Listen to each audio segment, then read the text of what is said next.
Hi there. My name is Kim Naten, and I serve as Mission Center President for the Greater Pacific Northwest USA Mission Center.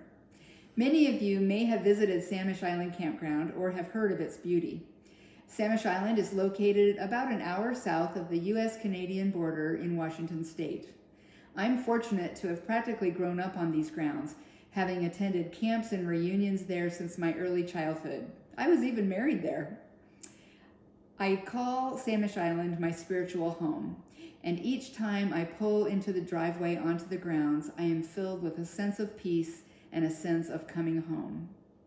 The story of how Community of Christ acquired these grounds is a story of immense generosity and humility, and I'd love to share it with you. Back in the late 1920s, a young Norwegian couple by the names of Sig and Tora Fristad purchased a large parcel of property on Samish Island in Skagit County, Washington, which is about an hour or so north of Seattle. They started out raising cattle there and eventually turned to raising turkeys. Sig happened to work with a minister from a church very few in the area had really ever heard of, the Reorganized Church of Jesus Christ of Latter-day Saints. Over time, the two men became friends, and through that friendship, Sig and Tora eventually made the decision to join this little church. The Fristads, who later moved away from Samish Island but still owned the property, developed a deep appreciation for the camping programs that the church offered its youth. At this time, the church camps in that area took place at Silver Lake, just around Everett, Washington. Sig and Tora came to feel so strongly about the need for a dedicated site for church youth camps that they ultimately felt led by the Holy Spirit to gift their farmland, over 80 acres, to the church for this purpose. The Fristads presented their proposal to both the British Columbia, Canada district as well as the Seattle district in 1957. While the BC district gladly accepted this generous gift, surprisingly, many folks in the Seattle area did not want to accept this and wanted camps to remain at Silver Lake. It took some time, along with a visit from one of our apostles, but the gift was finally accepted by a fairly close vote at the district conference in 1958, and by summer of 1959, the first reunion was held there. Between 1959 and the early 1960s, a dining hall and restroom facility were built, along with wooden tent platforms. I remember staying in one of those old canvas tents. Sig and Tora purchased a home across the street from the property and served as the campground's first caretakers. Even as the campground developed, with cabins and classroom buildings being added, Sig and Tora remained deeply involved in the operations and events of the campground.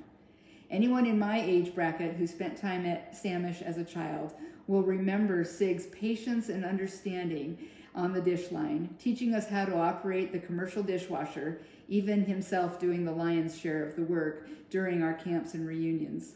We will also recall the beautiful floral arrangements that Tora created from her own garden, including the beautiful hanging flower baskets that decorated our dairy barn turned chapel, where we held church services, talent shows, and sing-alongs.